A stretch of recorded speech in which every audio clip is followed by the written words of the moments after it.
오늘은 이번 대림절 이제 마지막 주일입니다. 그래서 우리가 예수님을 만난 사람들 중에서 오늘은 마지막으로 예수님의 어머니 마리아에 대해서 우리가 살펴보려고 합니다. 사실 이 세상에서 가장 예수님을 먼저 만난 사람은 바로 예수님의 어머니죠. 예수님을 잉태했잖아요. 이 뱃속에서부터 먼저 예수님을 만났죠. 그리고 또 출산하여서 그 예수님을 품에 안고 또 젖을 물렸을 그 마리아가 기쁨과 감사와 감격으로 하나님께 찬송을 올려드렸을 것을 생각할 때 정말 마리아만큼 복을 받은 여인도 없다, 이런 생각을 하게 됩니다. 가장 먼저 예수님을 만난 사람이 바로 마리아일 것이라고 우리는 생각하죠. 이는 그 누구도 부인할 수가 없을 것 같아요. 예수님의 어머니로서 예수님을 이렇게 10달 동안이나 뱃속에 품고 또 예수님을 출산하고 또 그 예수님을 또 기르고 성장할 때까지 양육했을 예수님의 어머니 마리아, 그 마리아가 가졌던 그 엄청난 감사, 기쁨, 영광, 아무도 누릴 수 없는, 이 세상 단 한 사람만 누릴 수 있는 그런 기쁨과 감격, 오늘 우리도 그런 감격을 누릴 수 있을까? 그런 오늘 말씀을 보면은요, 분명히 우리도 그런 감사와 기쁨과 감격을 누릴 수도 있다는 것을 우리가 깨닫고, 오직 하나님의 말씀에 순종함으로 마리아처럼 우리가 예수님을 만나고 예수님을 통해서 기쁨과 감사와 감격과 찬송을 하나님께 올려드리는 저와 여러분의 삶이 될 수 있기를 간절히 축원드립니다. 오늘 본문은 이제 1절에 보니까 당시 가이사 아구스도가 영을 내려, 이제 아구스도는 황제의 이름이고 가이사는 황제의 칭호입니다. 그래서 이제 가이사 아구스도라는 황제가 당시 로마 황제였는데 천하로 다 호적하라, 이렇게 명령을 내렸어요.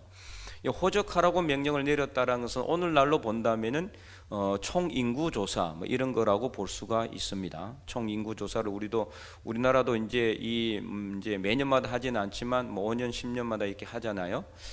그래서 이제 총인구 조사 이렇게 호적을 하는 이유는 당시에는 황제의 치적을 과시하는 거예요. 내가 다스리는 이 온 나라 영토가 이 정도다, 이것을 한방에 이제 알리는 거죠.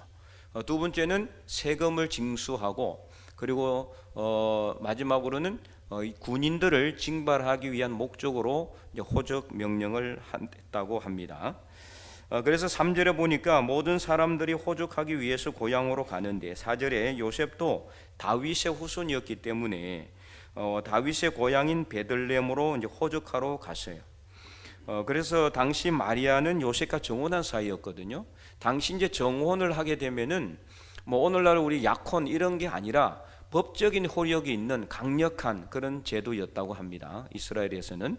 그래서 이 결혼한 것과 똑같은 효력을 갖고 있기 때문에 마리아는 남편인 요셉을 따라서 베들레헴으로 같이 갔어요. 그러나 이미 이제 이 천사의 고지대로 예수님을 잉태를 했잖아요. 그래서 해산할 날이 가까워서 6절하고 7절 보면 출산할 날이 가까워서 첫 아들을 낳았는데, 그 첫 아들이 누구예요? 예수님이죠. 예수 그리스도를 낳아서 강보에 싸서 구유에 누이게 되었는데, 이는 당시 워낙 호적하러 사람들이 많이 오고 가다 보니까 여간에 있을 곳이 없었기 때문이라고 이렇게 설명을 하고 있습니다. 자, 그러면은 이 예수님을 잉태하고 출산까지 하게 된, 예수님을 가장 먼저 만나게 되었을 이 마리아는 도대체 어떤 사람이었기에 하나님께서 이토록 마리아에게 엄청난 복을 허락하셨을까? 여러분 궁금하지 않으세요? 오늘 본문에는 정확하게 그 답이 이제 나와 있는 건 아니지만 전체 문맥을 보면은 다 답은 나와 있습니다. 사실 마리아도 그 출신 배경이나 부모에 대해서는 거의 성경에 기록이 안 나와 있어요. 다만 누가복음 1장을 보면은 26절 27절을 보면은 마리아는 다윗의 자손 요셉과 정혼한 사이였다, 이렇게 나와 있고요. 그리고 갈릴리 나사렛이라는 동네에 살고 있었다, 이렇게 나와 있습니다. 그리고 특이한 이력이 하나 있는데 누가복음 1장 36절에 보면은 제사장 가문인 엘리사벳과 친척이었다. 이 정도까지만 나와 있어요. 근데 엘리사벳은 아론의 후손이었습니다. 아론의 후손. 그래서 이제 엘리사벳의 남편 사가랴도 제사장이었죠. 그러나 이제 엘리사벳하고 이 마리아가 친척지간이라고 해서 마리아가 레위 지파일 가능성은 거의 없다고 이제 신학자들은 추정하고 있습니다. 이제 북의 혈통만 있는 건 아니잖아요. 친척이 목의 혈통도 있으니까요. 어쨌든 간에 마리아에 대해서는 뭐 이 정도 외에는 나와 있는 거 없어요. 그의 부모님의 어떤 출신이나 성분이나 가문에 대해서도 전혀 나와 있는 게 없어요. 그리고 이제 당시 요셉과 함께 마리아가 살고 있던 이 갈릴리 나사렛이라는 동네는 어떤 곳이었느냐? 당시 갈릴리 지역의 사람들은 예루살렘 중심의 유대 지파 유대인들에 비하면은 상당히 소외된 지역이었습니다. 근데 이스라엘이 남북으로 길게 우리나라처럼 이렇게 돼 있어요. 그래서 이 갈릴리 지역은 서불론과 납달리 지파가 이제 할당받았던 땅이거든요. 가장 북방에 있어요. 최변경에 가장 변경에 있기 때문에 늘 외적의 침입을 많이 받았고, 그리고 이제 나중에 북이스라엘과 남유다가 갈라진 이후에는 그 위쪽 사람들은 어때요? 피가 섞였어요. 아수르의 어떤 그 이 혈연 이 혼합 정책에 의해 가지고 피가 섞이니까 사마리아 사람들과 더불어 이 갈릴리 지역 사람들을 예루살렘에 살고 있던 유대 집 사람들은 사람으로 보지도 않고 아주 그냥 변경으로 같은 민족임에도 불구하고 같은 나라 사람이라고 그렇게 여기지 않는 아주 소외되고 천대받는 그런 지역이 바로 이 갈릴리 지역이었어요.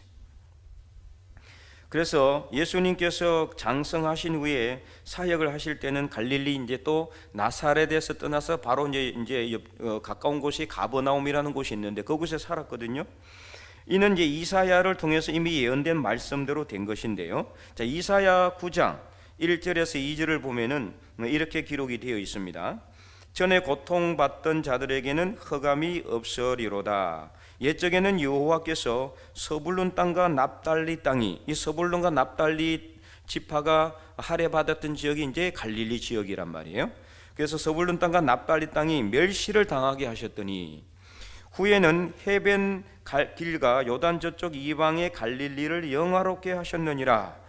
흑암에 행하던 백성이 큰 빛을 보고 사망에 그늘진 땅에 거주하던 자에게 빛이 비치도다. 아멘. 이사야가 이미 다 예언을 해놨어요. 이사야가 자기 예언을 한 게 아니에요. 누가 한 겁니까? 하나님께서 이미 다 예정하시고 다 계획해 놓으셨다라는 거죠. 자, 그래서 이 갈릴리 지역 서불론과 납달리 지파가 살고 있던 이 갈릴리 지역은 어떤 곳이었어요? 9장 1절에 보면은 고통받는 곳이었어요. 흑암이 있는 곳이었고, 그리고 멸시를 당하는 곳이었어요. 흑암에 행하던 백성들이었어요. 그러니까 뭐 안 좋은 거는 다, 안 좋은 건 좋지 않은 건 다 붙어 있는 곳이 바로 이 갈릴리, 서불론과 납달리 지파가 살고 있던 갈릴리 지역에 있다는 말이죠. 그런데 이곳에 빛이 비추었다 그러는 거죠. 이 빛이 누굽니까? 바로 예수님이죠. 예수님. 자, 이 정도로 이 갈릴리 나사렛은 상당히 소외받았고 천대받았고 멸시를 당하는 곳, 흑암이 있는 곳, 고통을 받는 곳, 이런 곳이 바로 이 갈릴리 지역 사람들이었어요. 그러니까 잘 사는 사람들, 높은 신분이 있는 사람들 여기 살겠어요? 아니죠. 다 이렇게 멸시를 받는 사람들, 소외받는 사람들, 주목받지 않는 사람들, 이런 사람들만 여기 다 모여 살고 있는 거예요. 또한 당시에 요셉의 가문은 어떤 집안이었느냐? 요셉은 목수 집안이었어요. 그거는 성경에 분명히 나와 있죠. 요셉의 그래서 이제 이 직업도 뭐였어요? 목수였어요.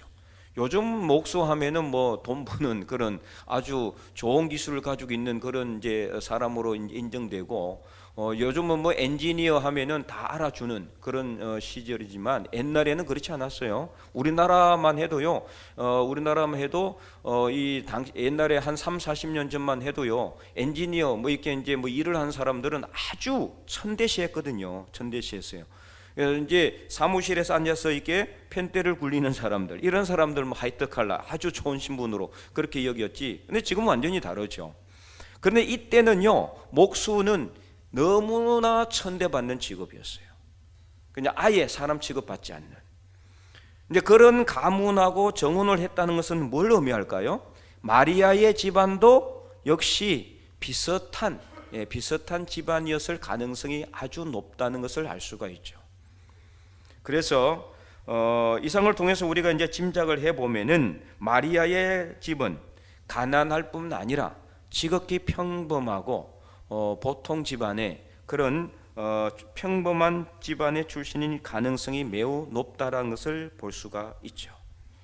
그러면 이처럼 멸시받던 갈릴리 나사렛이라는 시골 동네에서 태어나서 가난한 집에서 살아가며 지극히 평범한 삶을 살았을 마리아에게 어떻게 인류의 구세주, 메시아이신 만왕의 왕, 창조주이신 하나님과 동등하신 분이신 예수님이 잉태될 수 있었고 출산하게 되었을까? 그리고 그 예수님을 이 마리아는 품에 안고 그리고 하나님께 영광의 찬송을 올릴 수 있었을까? 정말 온 인류 역사상 딱 한 사람만, 한 번만 가질 수 있는 이 엄청난 영광의 기회를 어떻게 마리아는 가질 수 있었을까? 궁금하지 않습니까? 그 이유를 오늘 본문에는 기록하고 있지는 않지만 오늘 본문과 기록된 누가복음 1장에는 그 이유가 나와 있어요. 자, 누가복음 1장 26절에 보니까 여섯째 달에 천사 가브리엘이 하나님의 보내심을 받아 갈릴리 나사렛이란 동네에 갔습니다. 그래서 어떻게 합니까?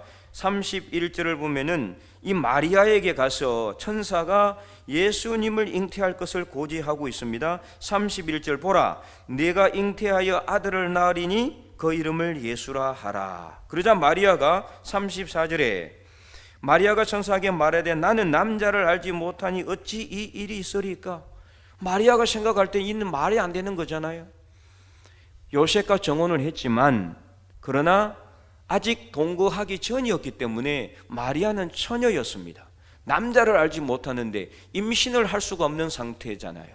그런데도 아이를 잉태한다 그렇게 이야기를 하니까 이게 이해가 안 되는 거죠, 마리아는.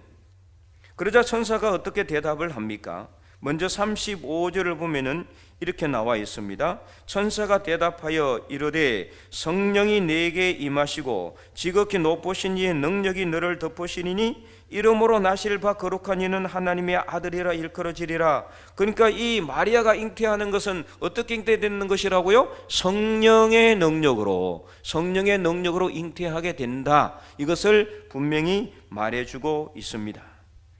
그리고 37절에도 이렇게 말씀하고 있습니다. 37절 대저 하나님의 모든 말씀은 능하지 못하심이 없느니라. 아멘. 하나님의 말씀으로 이 모든 일이 이루어진다. 성령의 능력으로 하나님의 말씀으로 잉태되게 될 것임을 이 천사가 분명히 말해주고 있는 거죠.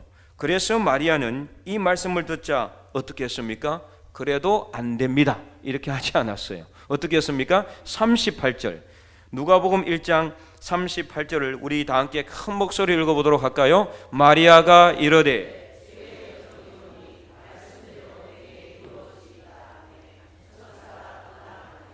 아멘.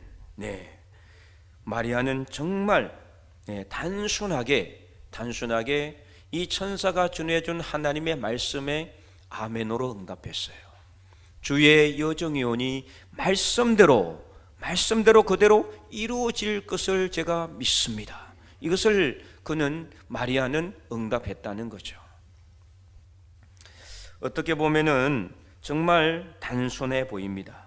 그러나 이 마리아의 순종은 인류 역사상 단 한 사람만 가질 수 있는 엄청난 영광을 안게 되는 통로가 되었다는 것을 알 수가 있죠.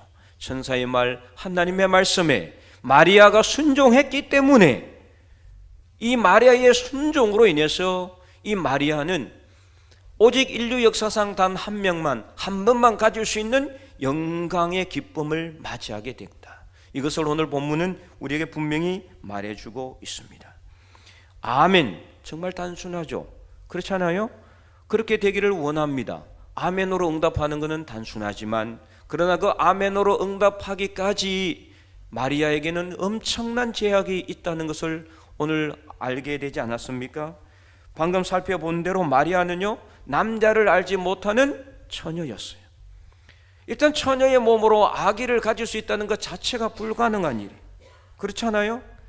과학적으로 안 되는 일이죠. 생리학적으로도 불가능한 일이에요. 설상 가능하다 할지라도 이것을 마리아가 받아들이기에는 너무나 당시 사회적인 어려움이 많았어요. 왜냐하면 처녀가 결혼하기 전에 아이를 가진다, 임신을 하게 되면은 당시 율법으로는 어떻게 됩니까? 돌에 맞아 죽게 돼요. 돌에 맞아 죽어요. 그냥 죽는 게 아니에요. 아주 비참한 방법으로 이렇게 돌에 맞아 죽는 거예요. 게다가 자기만 죽으면 끝나는 게 아닙니다. 자기와 정혼한 요셉도 상당히 난처한 입장에 처하게 될 수밖에 없죠. 더 무엇보다도 큰 문제는 뭡니까? 자기 집안에 엄청난 굴욕을 비난을 안겨주게 될 수밖에 없어요. 야, 가정교육을 어떻게 시켰기에, 자식 교육을 어떻게 했기에, 그 부모의 그 자녀지, 이런 식으로 어마어마한 비난이 자기 아버지와 어머니, 자기 집안에 쏟아질 것은 자명한 일이었습니다. 그러므로 마리아가 그냥 자기 혼자 돌에 맞아 죽는 것으로 끝날 일이 아니었다라는 거죠. 이것을 받아들이기에는 엄청난 결단과 순종이 필요한 순간이었다는 것을 알 수가 있습니다. 이런 상황 속에서 마리아는 오직 천사의 말을 하나님의 말씀으로 믿고 단순히 순종했다라는 것입니다. 이처럼 마리아가 당시 천사가 전해주는 하나님의 말씀에 순종하기까지는 엄청난 장애물이 있었지만, 그 장애물을 마리아는 넘어서서 그 장애물을 이기고 오직 믿음으로 하나님의 말씀대로 이루어질 것임을 믿음으로 순종의 역사를 이어나가게 된 것을 볼 수가 있습니다. 그래서 이 순종으로 마리아는 인류의 구세주이신 예수님을 잉태하였고 출산하여 자신의 품에 안고 인류 역사상 가장 먼저 예수님을 만나는 가장 큰 기쁨과 감격과 감사의 시간과 찬송을 올려드리는, 인류 역사상 정말 한 명밖에 누릴 수 없는 엄청난 영광을 맞이하게 된 것입니다. 이처럼 순종이라는 것은 한 사람의 인생을 바꾸는 것만이 아니라 인류 역사를 바꾸기도 한다는 것입니다. 성경에는 이처럼 하나님의 말씀에 순종함으로 하나님 역사에 귀하게 쓰임받는 사람들이 계속해서 나와 있습니다. 얼마나 많이 나와 있습니까? 이 사람들을 다 소개하려면요, 오늘 밤을 새워도 부족할 상황이에요. 그래서 히브리서에도 그렇게 이야기를 하고 있죠. 이 믿음의 사람들을 다 기록하기에는 지면이 부족하다 그랬어요. 하지만 이제 몇 명만 소개해 본다면은 우리가 뭐 다 알고 있는 내용이죠. 창세기 6장에 보면은 노아가 나오잖아요. 자, 하나님은 노아에게 방주를 지으라고 명령을 하셨어요. 그리고 이 세상을 다 홍수로, 물로 썰어버릴 것을, 진멸시킬 것을, 멸망시킬 것을 예언을 하셨습니다. 그 노아가 그 말씀을, 하나님의 말씀을 믿지 않았다면은 어떻게 됐을까요? 오늘 우리는 어떻게 됐을지 아무도 몰라요. 그러나 노아는 어떻게 해요? 하나님의 말씀에 토를 달지 않았어요. 하나님의 말씀에 그대로 순종했습니다. 자, 그런데 노아가 방주를 짓는 것이 1년 걸렸습니까? 몇 년 걸렸어요? 길게는 100년, 짧게는 70년 내지 80년 정도 걸렸을 것으로 그렇게 신학자들은 추정하고 있어요. 여러분, 방주 하나, 배 하나 짓는데 1년도 아니고 10년도 아니고 무려 100년 가까이 방주만 짓고 있어 보세요. 얼마나 많은 사람들이 비난을 하고 헛된 일을 한다라고 조롱하고 멸시했을까요? 그 모든 것을 다 감수하면서 노아는 오직 하나님의 말씀에 순종하였을 때 하나님은 노아를 통해서 새로운 인류의 역사를 시작하셨습니다. 그렇잖아요? 다 죽었습니다. 그러나 오직 노아와 세 아들과 세 며느리와 노아의 아내만 총 8명만 오직 살아남았습니다. 그들을 통해서 새로운 인류가 이렇게 일어나게 된 것이고 오늘 우리가 노아의 후손으로 이 자리에 앉아 있는 것입니다. 그렇기 때문에 이 노아의 순종은 엄청난 인류의 역사를 그에게 주게 된 것임을 알 수가 있죠. 자, 그리고 창세기 12장에도 보면은 아브라함 이야기가 나오잖아요. 자, 하나님께서 아브라함에게 나타나서 너는 내 고향과 친척과 아버지의 집을 떠나 내가 내게 지시할 땅으로 가라. 내가 너로 큰 민족을 이루고 내게 복을 주고 내 이름을 창대하게 하리라. 그리고 너를 복이 되게 할지니라. 이렇게 약속하셨을 때 아브라함이 아니 내가 거기가 어딘 줄 알고 가겠습니까? 노 했다면은 아브라함은 믿음의 조상이 되지 않았을 것입니다. 그러나 아브라함은 하나님의 말씀에 그대로 순종했어요. 그래서 이 성경에 나오는 순종의 역사를 보면은요, 순종할 수 있는 상태에서 순종한 게 아니에요. 그거는 순종이라고 할 수가 없죠, 그죠? 정말 순종하기 어려운 현실 속에서 하나님의 말씀만 믿고 하나님의 말씀을 그대로 이루어질 줄 믿고 확신함으로 순종했다라는 거예요. 현실은 그렇지 않아요. 완전히 반대예요.